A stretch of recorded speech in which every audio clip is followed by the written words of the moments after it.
बदतमीज बहू। सभ्यता से भरपूर शास्त्री परिवार की इकलौती बेटी मोहिनी को बचपन में ही पढ़ाई के लिए विदेश भेज देते हैं, जहां से वो सालों बाद ग्रेजुएशन पूरी करके इंडिया वापस आती है, जो अब संस्कार, सभ्यता, संस्कृति जैसी चीजों से कोसों दूर होती है। एक सुबह मोहिनी शॉर्ट ड्रेस पहने, कानों में हेडफोन लगाए जोर जोर से इंग्लिश गाने गाती हुई घर में घूम रही होती है। सुबह सुबह भगवान का नाम लेते हैं, राक्षसों की तरह चिल्लाते नहीं। पॉप्स, आपको अच्छे गाने की बिल्कुल समझ नहीं है, सो ठीक है चिल पिल। अरे मोहिनी, पापा से ऐसे बात करते हैं क्या? सारी तमीज भूल गई हो। ओह मॉम प्लीज, इतनी बड़ी भी कोई बात नहीं हुई, सो डोंट ओवररिएक्ट।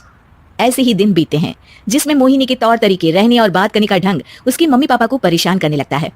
भला कोई मानेगा कि ये मेरी बेटी है? रीति रिवाज और संस्कारों से तो इसका दूर दूर तक कोई नाता नहीं, और अब तो लगता भी नहीं कि कभी होगा।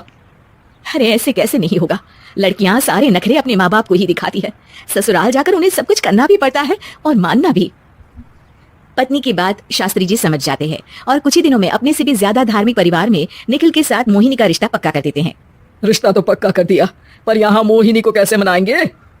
शादी ब्याह के मामले में आटे में नमक जितना झूठ तो चलता है जी।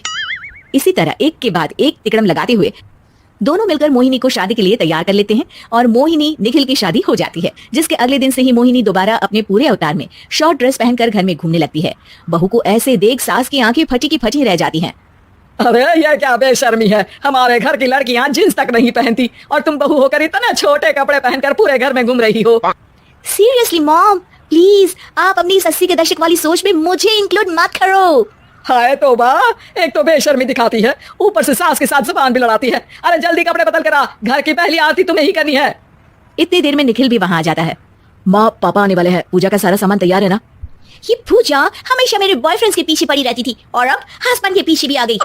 मोहिनी की बातें सुन सास तो अपना सिर पकड़ लेती है, लेकिन निखिल किसी न किसी तरह उसे पूजा के लिए कन्विंस करके कपड़े चेंज करने के लिए भेज देता है, जिस पर पूजा खत्म होने के बाद वो एक बार फिर अपनी शॉर्ट ड्रेस में आ जाती है।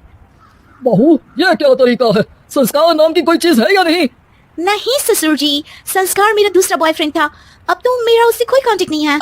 मोहिनी का जवाब सुन के ससुर तो भगवान नाम जपते वहां से चले जाते हैं, लेकिन सास बहू के बीच कहा सुनी फिर शुरू हो जाती है, जिसे इग्नोर करते हुए मोहिनी घर से बाहर चली जाती है और देर रात घर वापस आती है। मोहिनी, मैं जानता हूँ कि तुम विदेश में रही हो और तुम्हें वहीं की आदत है, पर यहाँ चीजें कुछ अलग है। अगर तुम उस हिसाब से कुछ एडजस्ट कर लो तो सबके लिए सही हो जाएगा। I am not in a lecture mood, good night. अगली सुबह मोहिनी देर से उठकर एक बार फिर उसी तरह सबके सामने आती है, जिस पर उसकी सास कुछ बोले उससे पहले ही मोहिनी की दोस्त मोनिका और रचिल वहां आ जाती हैं। Oh hi darling, how are you? OMG, we missed you so much. I missed you too darling. Ram Ram, इन्होंने तो तुमसे भी छोटे कपड़े पहने हैं। अरे तुम लोगों के अंदर कोई शर्म लिहाज बाकी भी है या सब बेच खाई? मोहिनी, तुम्हारी मेड कुछ ज्यादा नहीं बोलती? इस पर मोहिनी की दोस्त उसकी सास का मजाक बनाने लगती है, जिसे सुन निखिल उन्हें जवाब देते हुए कड़वे शब्द सुना देता है और वो सुन के वो दोनों तो मुंह बनाए वहां से चली जाती है, लेकिन गुस्से से लाल मोहिनी वहीं खड़ी निखिल को घूरती रहती है। घूर क्या रही हो?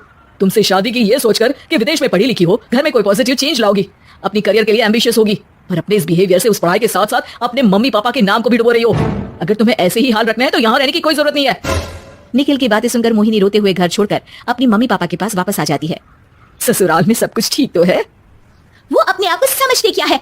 मोहिनी पर चिल्ला रहे हैं, मैं क्यों उसके इशारों पर चलूं? मैं अपनी लाइफ अपने तरीके से जीना चाहती हूँ और वो ना आप लोगों को मंजूर था और ना ही उन्हें है। तुम यहाँ नहीं रह सकती। अपने पापा की बात सुन के मोहिनी हैरान रह जाती है। हाँ, तुमने बिल्कुल सही सुना। अगर तुम्हें अपने इस घमंड, बेशर्मी और बदतमीजी में ही जीना है तो तुम यहाँ भी नहीं रह सकती। बेटी, मैं मानता हूँ हमारे यहाँ रीति रिवाज बहुत मायने रखते हैं और हमने उन्हीं के ओवरडोज से बचाने के लिए तुम्हें विदेश भेजा था। एक लड़की जो शादी करके घर और बच्चे संभालती है, उससे तुम अपने आप को ज्यादा समझ सको इसके लिए भेजा था। तुम उससे ज्यादा समझो और बनो, पर तुम तो किसी दूसरे ही ट्रेन में चढ़ गई बेटा। उसके मम्मी पापा बहुत देर तक मोहिनी को सारी बातें समझाते हैं, जिन्हें सुनकर मोहिनी को अपनी गलती का एहसास होता है। वो जॉब ज्वाइन कर लेती है और ससुराल वापस आकर उन्हें मॉडर्न बनाती है और खुद भी कुछ रिवाज सीखते हुए खुशी से रहने लगती है।